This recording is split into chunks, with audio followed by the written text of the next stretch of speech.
So, welcome to the Bread and Butter new football channel. We're going to be talking about all things football. So, we've got there's three of us today. I'm Andrew Aziz, Newcastle United fan for my sins. And we're joined today by Ash, the creator of the channel, and Bill, a Spurs fan as well.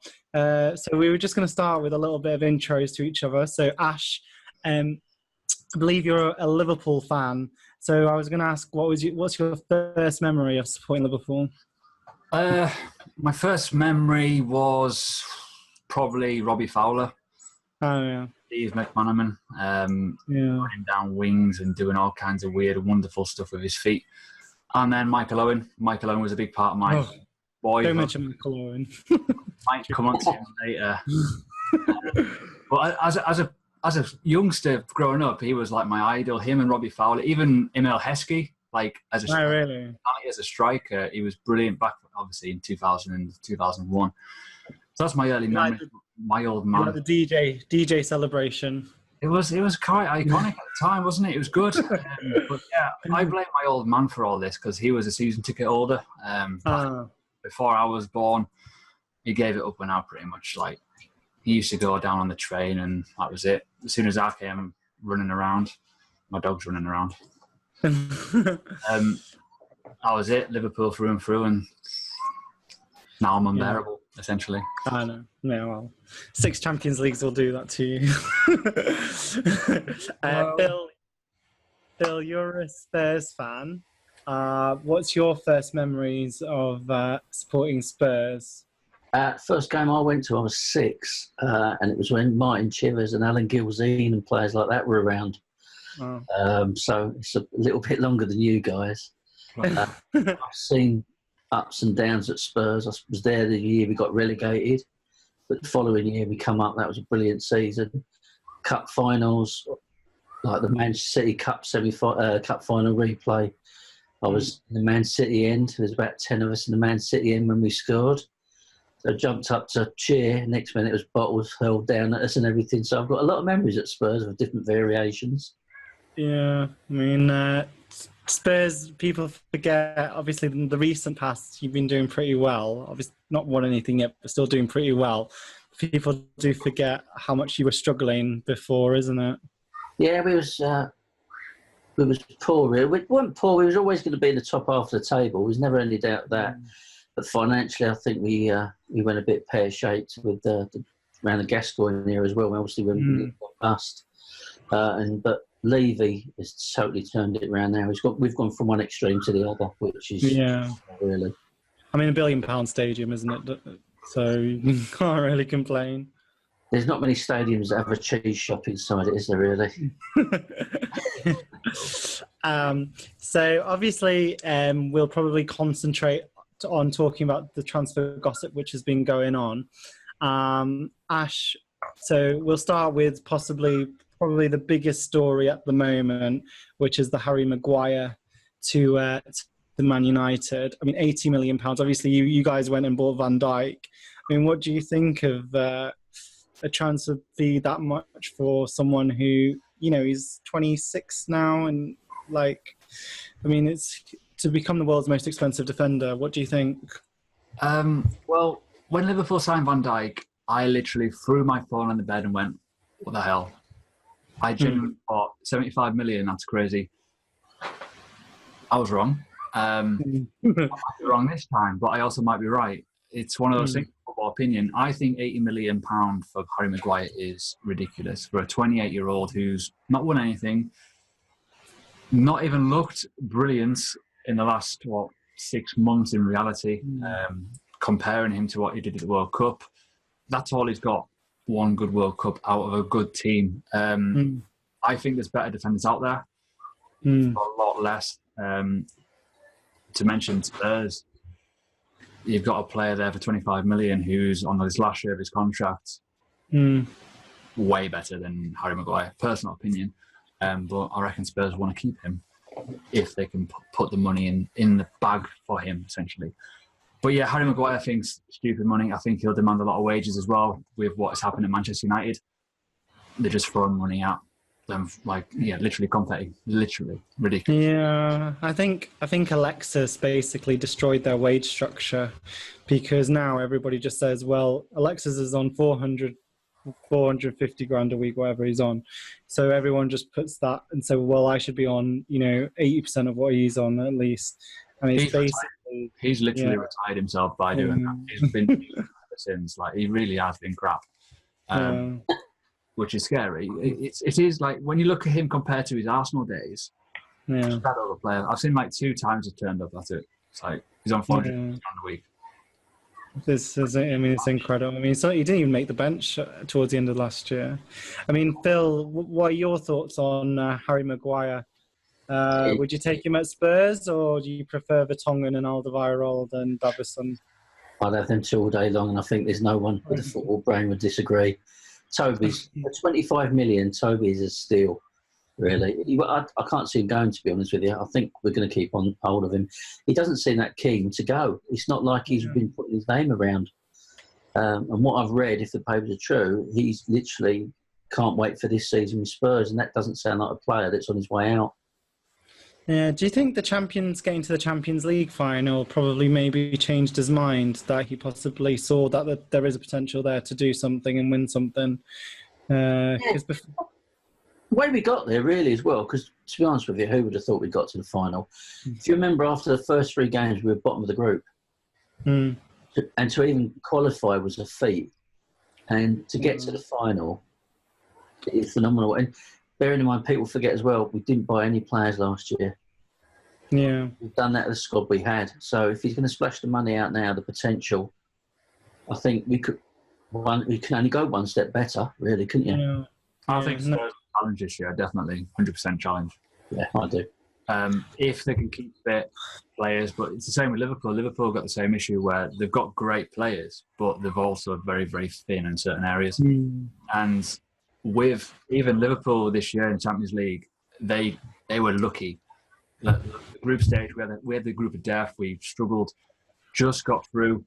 We had Bayern Munich, obviously Barcelona, and Spurs in the final, which I was not wanting Spurs in the final, because I knew, well, it's going to be an English side just in Spain. What's the point?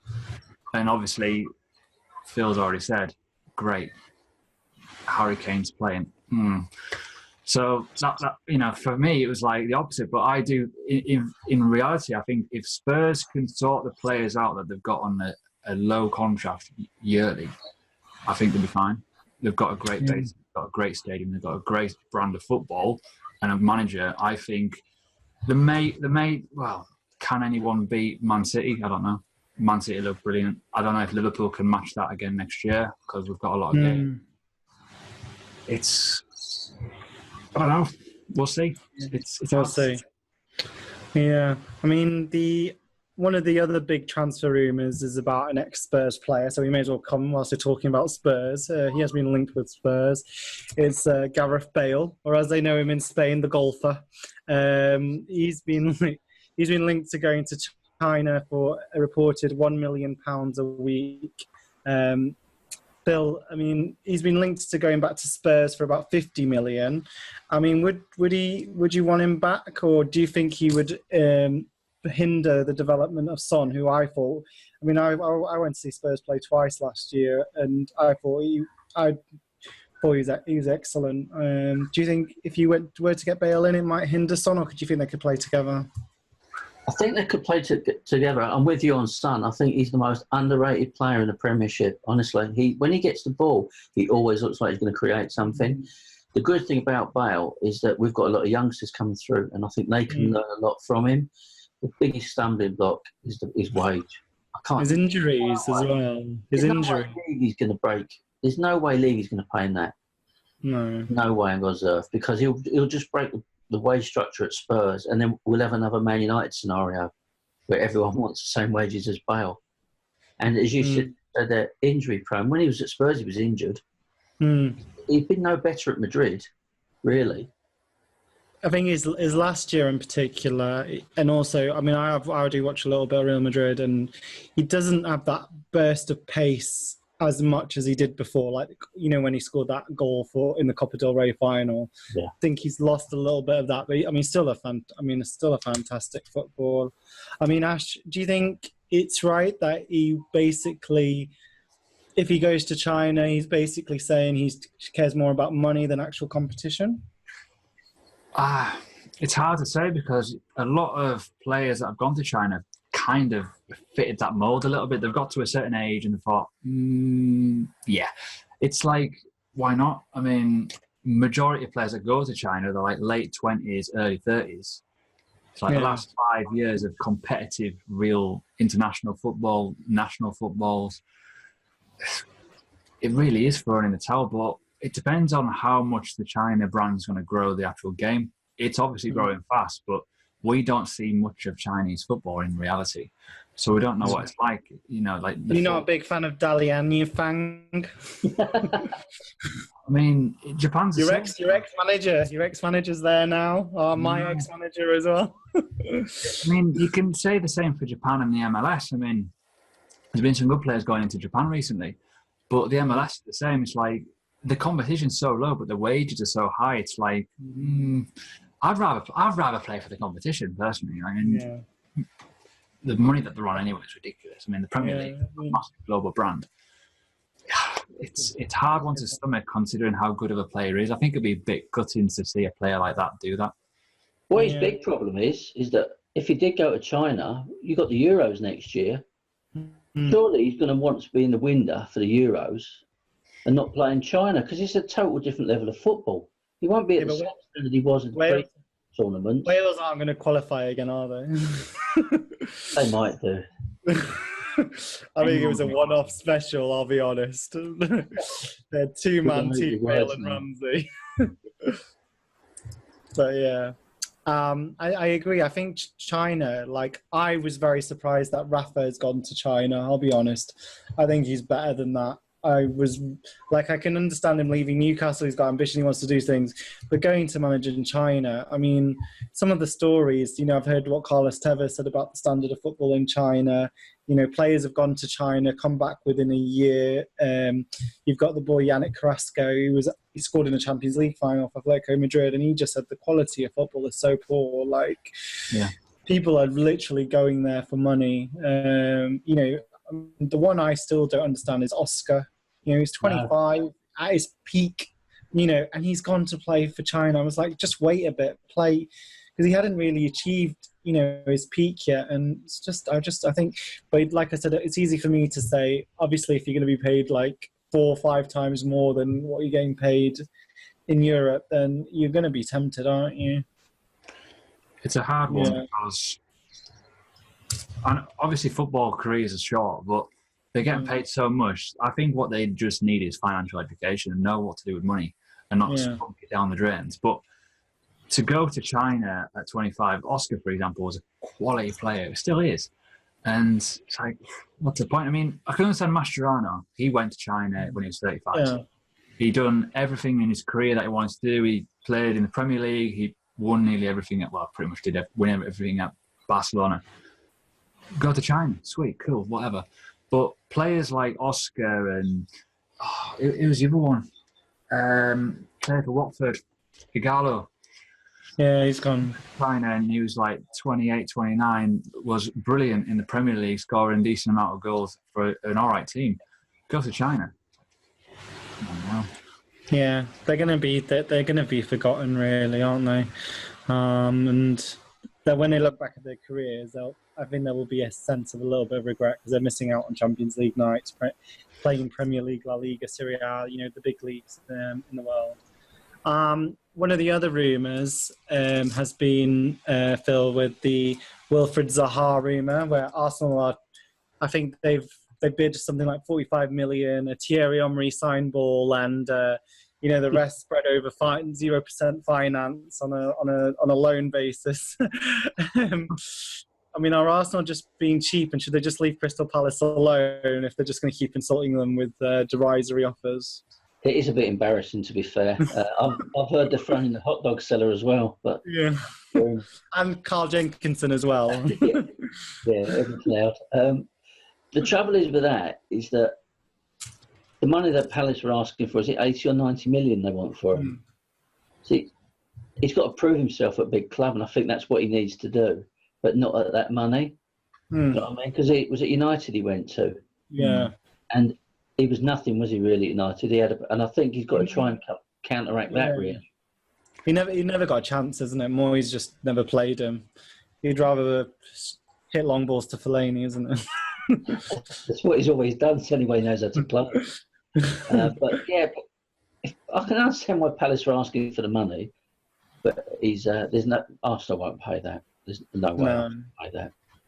Yeah, I think with Arsenal generally, I mean, they just seem, every deal they're doing, they're just scrimping and saving with it. And like clubs are just not interested. Like Celtic, with the Tierney bids, they're just messing them about. They've told them a price, they're not bidding it, and I think they're losing patience with Arsenal. I think Arsenal have turned into the trotters of Premiership. Yeah. Like Dylan Rodney trying to do a deal all the time. trying everything to achieve, even though they have the most expensive season tickets in England. Yeah.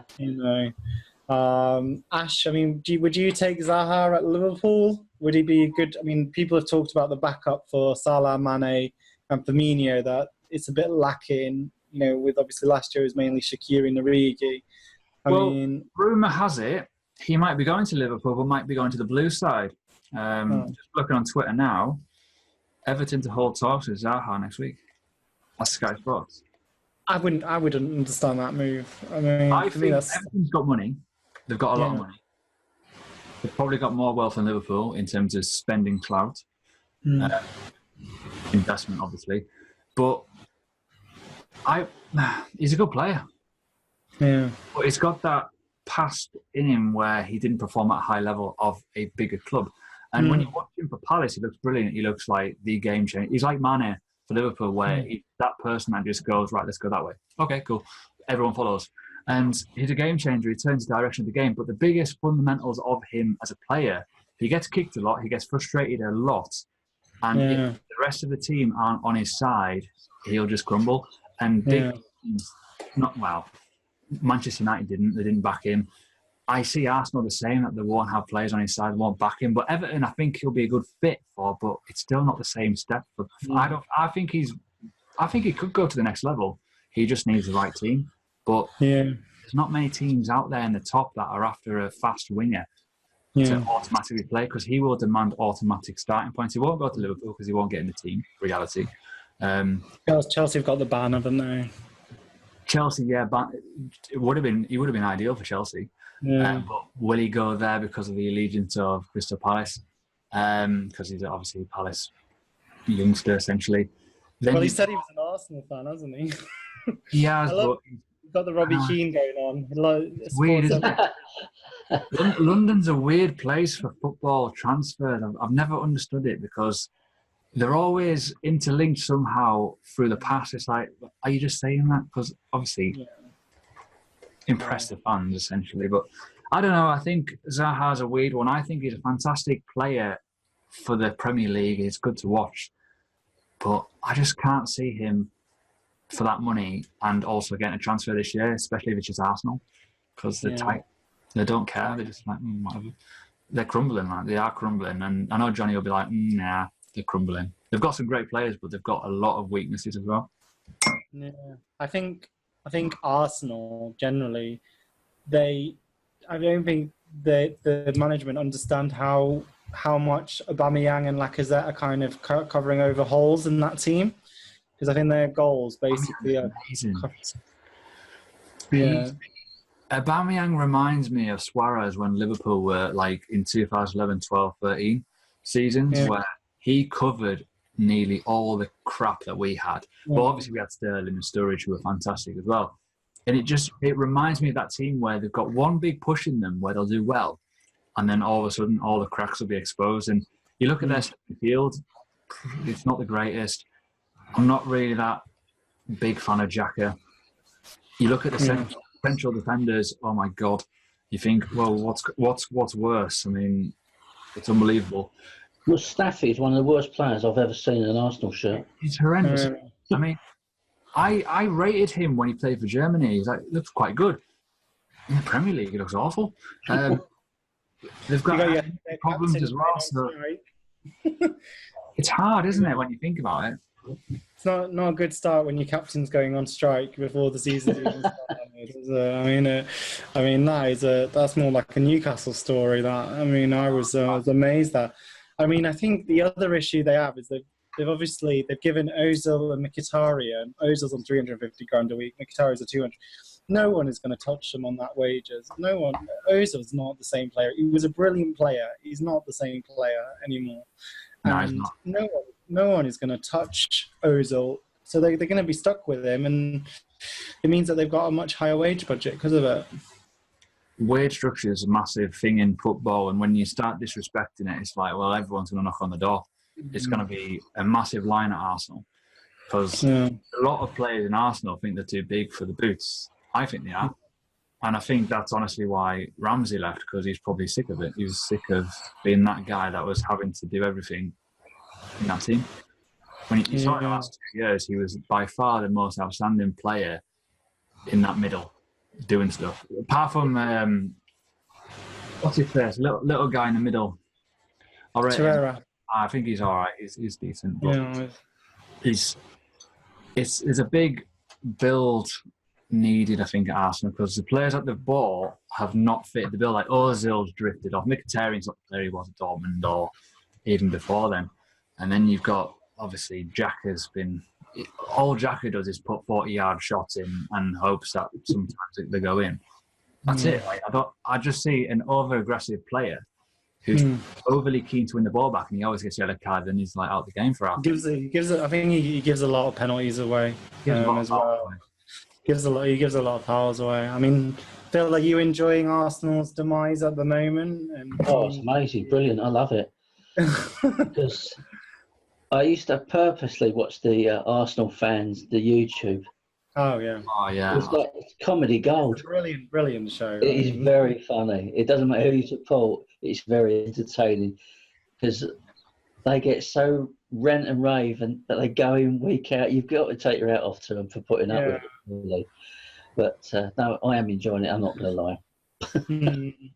I think it's just been too long for Arsenal out. Like before, it was just they make the top four, but now it's become we'll make the top six, and then slowly. Could you see the likes of Leicester, Wolves, and Everton pushing United and Arsenal at the moment? Is that something that could happen? 110%. I rate both of those to go and challenge with the top six. Yeah. The team's younger, hungry. Both of them. Like even Leicester. Everyone's like, oh, Leicester. We've got Brendan Rodgers. But Brendan Rodgers has a unique style of play that suits his team that he's got right now. Fast, tricky players and creative. He doesn't care about the defence. He doesn't care how many goals that Schmeichel let in. He knows that he's got players like Jamie Vardy, Maddison, who can just cause mayhem. Like Maddison's a brilliant player. I rate him in the next couple of years to do well. Hopefully, if he stays injury free, he'll probably be one of the big boy clubs. In terms of how he plays, but they've got like Tielemans. What a player! What a signing that is, and it's only going to go one way with Leicester. Even if they lose Harry Maguire for 80 million, they'll just reinvest it and they'll buy 3 or 4 players. They built Perez off us as well. I feel they've been a bit ripped off, but he could. He's another. They are a big spending club. I was hopeful for Everton, and then they went and signed Fabian Delph, and I was just like, have they not seen him play recently? Playing left back in the changing rooms. He's been the cause of a lot of whenever Man City have had issues. It's been when Fabian Delph's been playing. So I was quite surprised that Everton went and got him. I'm kind of happy because he's going to play in the middle, isn't he? But I think he'll struggle getting in that. Well, I wouldn't say struggle, but Everton don't have a bad team in reality. When you look at them, compared to what they were 2-3 years ago, they've got a much better team now, a lot stronger in the middle. They've obviously got Richarlison, who's a decent player. Yeah. Gomez. Yeah, some good players. Sigurdsson's a class player. Yeah. I think he's a great player. You let him go though, didn't you? I know. I was a bit gutted when he went, to be honest with you. Yeah. But because he's always going to score goals. He's always going to score goals. Yeah. Was he? He was there when Ericsson was there because they're quite similar players, aren't they? That's why he went, really. I think because he knew he weren't going to displace Ericsson. Yeah. Wow. But going back to top six, I think Wolves have got an outstanding chance. Honestly, I really want him. I've been up their training ground because a friend of mine's the under-21 coach there, and he showed me around the training ground. The money they've spent up there is unbelievable. Honestly, it is second to none. It's nearly, I would say, it's as good as Man City's training ground. The academy and everything is superb for the kids, and they've got a lot of good youngsters coming through as well. So the Portuguese youngsters. yeah, there's quite a lot of them. But again, a lot of the youngsters also go on loan to Portuguese clubs. So it's like swings and roundabouts, really. I mean, people talk about, agents becoming involved in football and they're disruptive and their problems that they're taking too much money. But Wolves with Jorge Mendes, I mean, he's managed to get in some players that really, I mean, Ruben Neves being in the Championship that season is just someone who should have been playing in the Champions League. He was playing in the Championship. I mean, that is an agent who's, doing an incredible job for Wolves. Yeah. Doing well, and I like that the striker, is it Jota? His name up front. I think he's a great player. He's a handful to play against, I should imagine, because he doesn't stop moving. Yeah, I mean Jimenez and him looked. I mean, I'm still shocked that. I mean, that way they lost that FA Cup semi-final to Watford. Going 2-0 up and throwing it away. I mean, it would have been a much more interesting final than the demolition. The demolition we saw from Man City, wasn't it? I mean, Watford. I mean, they tried their best, but it's unfair. I mean, looking at Man City, obviously they've gone and they bought Rodri. They still haven't replaced Company. Obviously, Harry Maguire has been linked to them, but it's gone a little bit cold. It seems he's more likely to go to United. I mean, how important is it they bring in someone to replace Company? Because he was their leader. I mean, that goal against Leicester still, sure, it broke your heart, but I mean, what a goal. I mean, what a leader.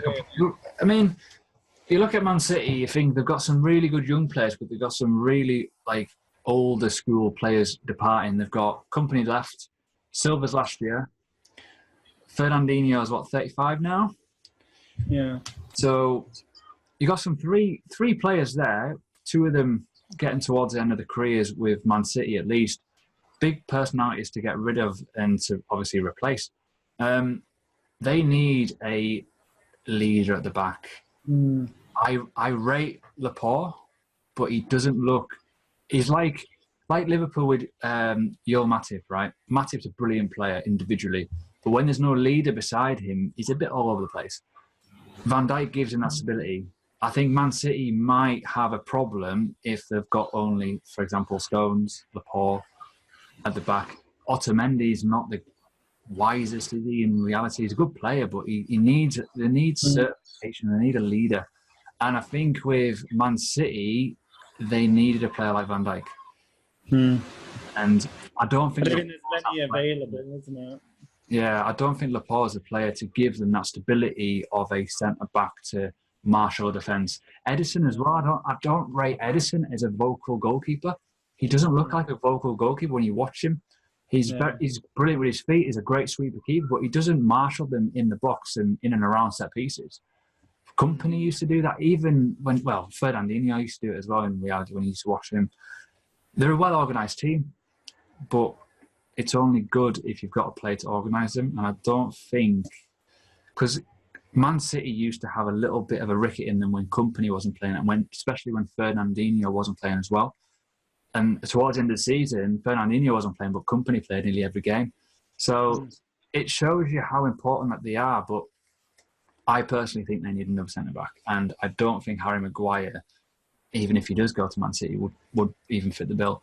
I'm struggling to think of a centre-back who would go at least for a decent amount of money, because I don't think Man City have, I don't think they have over 80 million to spend. I think, will they spend a record transfer budget on a centre-back after spending 60 million on Rodri? I don't know. who knows? Yeah.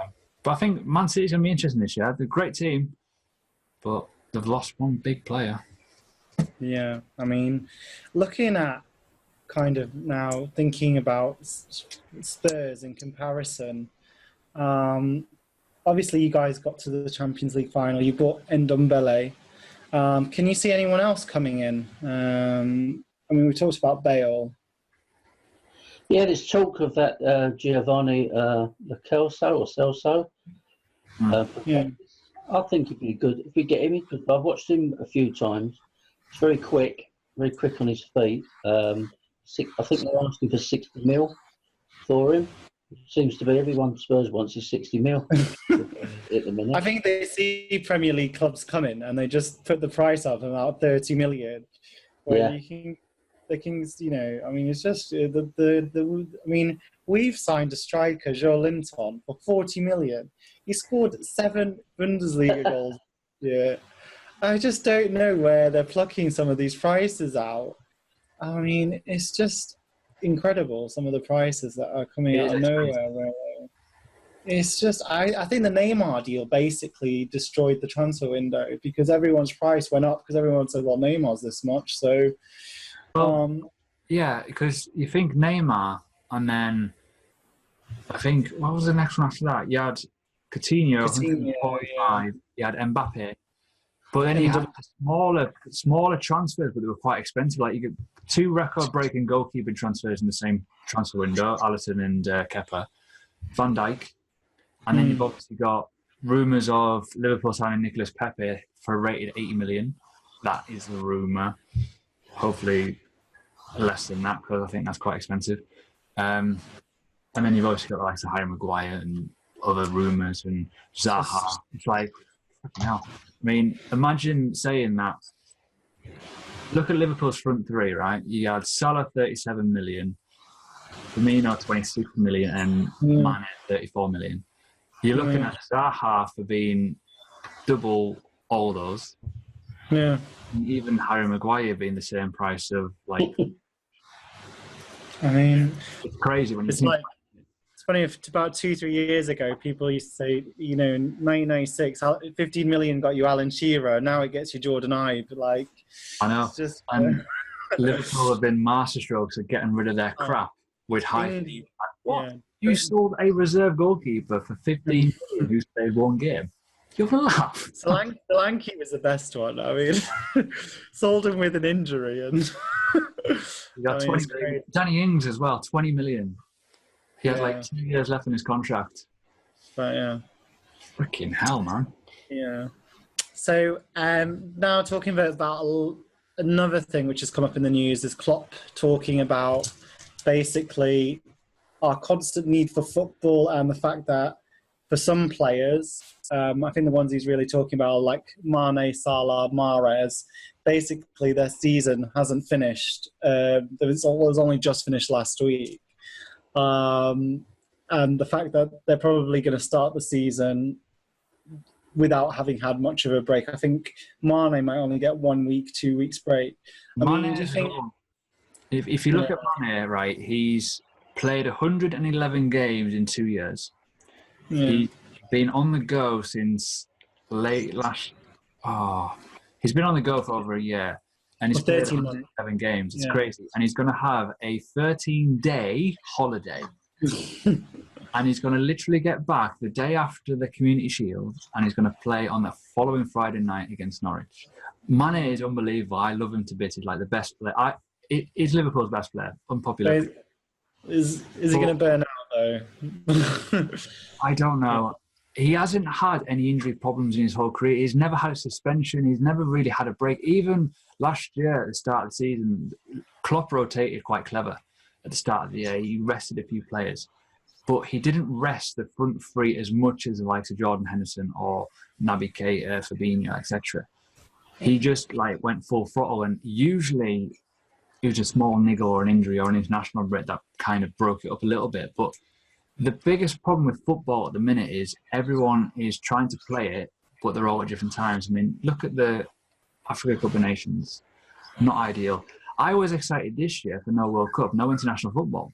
totally forgot about the African Cup and stuff like that. I forgot about the US America, the Nations League. The Nations League, the Copa America and stuff. I was like, oh, no break again. It's like World Cup, no break. Carry on. It's like, it's hard. And the Champions League final this year was kind of a bit rough as well. I thought it was anyways, because you've seen the lack of intensity. It was a week later than normal. So both clubs had 3 weeks to do nothing, essentially, no intense games.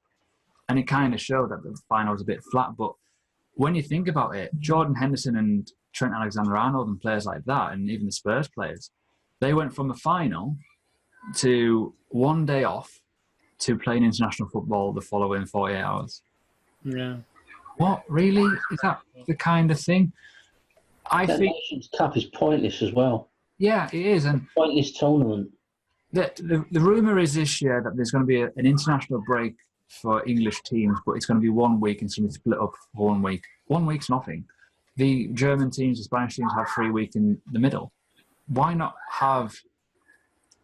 I wouldn't advise having a 3 week break, but I'd advise having 3 segments of 1 week breaks where there's an actual full week where they cannot do anything.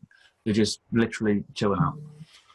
Make more sense. Yeah, they'll end up going on tours, won't they, though? That's the problem. They all end up going and playing prestigious friendlies. I think that's the argument against it, that they do take them on these massive tours, don't they? They'll play in the International Champions Cup, the winter version. Football are on the go all the time. It's like Liverpool, for example, Spurs, everyone in world football are around the world at the minute. They're in either Australia, Asia, they're in America, they're in other parts of Europe. That's it. And then they'll start the season and they'll get flagged, and 2 weeks into the season, it's international break. Then 6 weeks after that, another international break. It's like, then it's Christmas, and it's like internationals fully get into flow with the qualifying campaign. And then you got the Champions League, and then you got everything else to go with that. I mean, it is rough. And I think it is right in terms of the English game, us having a few issues in reality. Because we always look at it crap at the World Cups, don't we? We've got the other tournaments like the League Cup and things like that as well. Going to the mix as well. I know most of the clubs don't play the full team. Still another tournament, isn't it? That's the thing. People complain about the likes of Klopp not taking their seriously with the League Cup, and he's got a whole team to play with. Yeah, so it's very tricky, isn't it? I mean, let's talk on a light-hearted topic. One of the biggest snake at your team. There've been lots of talks about. I mean, last year Chelsea fans were calling Courtois the snake of their team. I'll start off with Newcastle. The one I'm going to go for is actually plays for you now, Phil. Moussa Sissoko, who spent the majority of his time at Newcastle talking about how he wants to play in the Champions League and his dream was to play for Arsenal. And then would play amazing one game and then not play well for 9 games.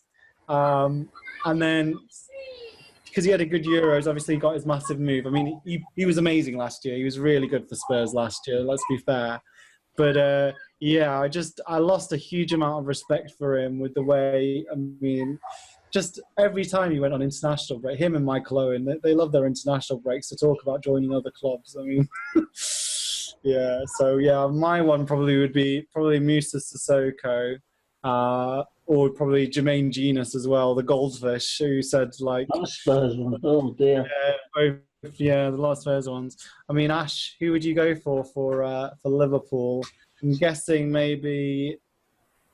who's the one that's... There's a few, because... Michael Owen, surely. You got Michael Owen. Dick. Oh, yeah, left to win the Champions League, but Liverpool won the Champions League. And then you went to Manchester United to win the league, and you won the league. That was heartbreaking. Yeah. I mean, you got Sterling. Oh yeah, Sterling's an obvious one. I think probably about that. In reality, I don't want to get too hurt by players. I mean, it's always not nice knowing that a player's left, but ultimately, like, it's when they leave for the wrong reasons. I mean, it didn't really bother me the fact that Alonso left, because he left on good notes and stuff like that. And same with Mascherano.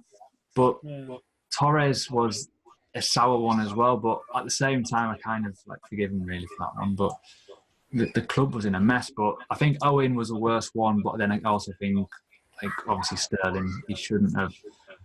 I say he shouldn't have, but you look at it and think in hindsight, well, would Sterling be the player he is now? Possibly. Would he have won maybe the Champions League to the league? Possibly. It's a hard one with Sterling, but I rate him as a player massively. I think he's brilliant, but I just wish he stayed at Liverpool as a youngster. He played for us since he was 14, so it's a bit of a shit one, really. Yeah, my opinion on Sterling is I think that when he was getting a lot of the negative press, I actually think it was a lot of it did come from ex-Liverpool player pundits who weren't happy with him leaving Liverpool for what was seen as new money, basically, with him joining Man City. Yeah. Obviously, Liverpool's an institution, it's one of the most famous clubs in the world, and they saw it as a slight on him to go. I mean, I know Stevie Nicol as well, Graham Souness, they were all like, why would he leave Liverpool to go join Man City? And I think a lot of that led to some of the, thankfully, his image is rehabilitated with some of the stuff he's done off the pitch recently and the way he's been playing. But yeah, I do think a lot of that came from that. Bill, your choice. I'm guessing we know who you're going to choose. Yeah, it's got to be him, isn't it? I can't even say his name, sorry. Judas Campbell. Yeah, he'd always be. And the other one, obviously, when he left the lane, he was sulking because he didn't get an invite. But I said earlier, of course, right, if Campbell was there. But another player who did go, and not on good terms, was Berbatov, believe it or not. He went on strike, when he wanted to leave. But he came to the White Hart Lane ending thing. He got a great cheer, but I think people have short memories. And I remember that, and I was thinking that I thought that was bad, really, but nothing about Campbell. Modric as well, wasn't it? Modric famously told Harry Redknapp, "Oh, I don't know where my head is," and he said, "Oh, it's on your shoulders" or something like that. I think those two.